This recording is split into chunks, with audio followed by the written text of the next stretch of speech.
Hello guys, வாங்க இப்போ மல்லி சீரியல் ப்ரோமோ பற்றி பார்க்கலாம். இப்போ தான் ஃபர்ஸ்ட் டைம் என் சேனலை பார்க்குறதா இருந்தால் சப்ஸ்கிரைப் பண்ணிக்கோங்க.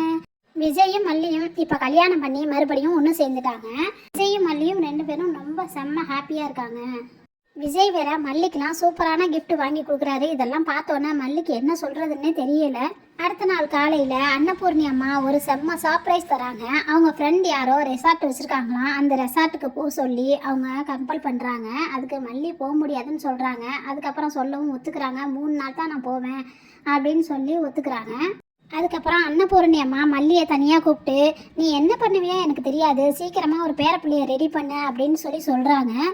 அதை வெண்பா குட்டியை அரைகுறையாக காதில் வாங்கிட்டு பாதியில் வந்து என்ன ஆச்சு அப்படின்னு கேட்குறாங்க. அதுக்கு அன்னபூர்ணி அம்மா சொல்கிறாங்க, உனக்கு தம்பி பாப்பா வேணுமா தங்கச்சி பாப்பா வேணுமா அப்படின்னு சொல்லி கேட்குறாங்க. அதுக்கு வெண்பா குட்டி சொல்கிறாங்க, அப்போனா நம்ம அம்மா வயிற்றில் பாப்பா இருக்கா அப்படின்னு சொல்லி கேட்குறாங்க. ராஜிக்கும் ரஞ்சிதாவுக்கும் எப்படி தான் இந்த இன்ஃபர்மேஷன் உடனே போய் சேருதுன்னு தெரியலை.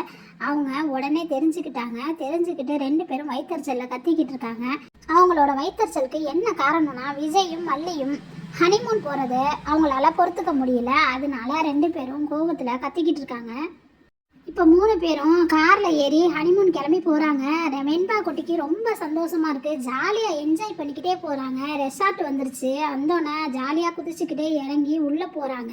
யாரோ ஒருத்தவங்க மேலே வெண்பா குட்டி இடிச்சிடுறாங்க. அப்போ வெண்பா குட்டி பார்க்குறாங்க, இவங்களை எங்கேயோ பார்த்த மாதிரி இருக்கே அப்படின்னு சொல்லி யோசிக்கிறாங்க.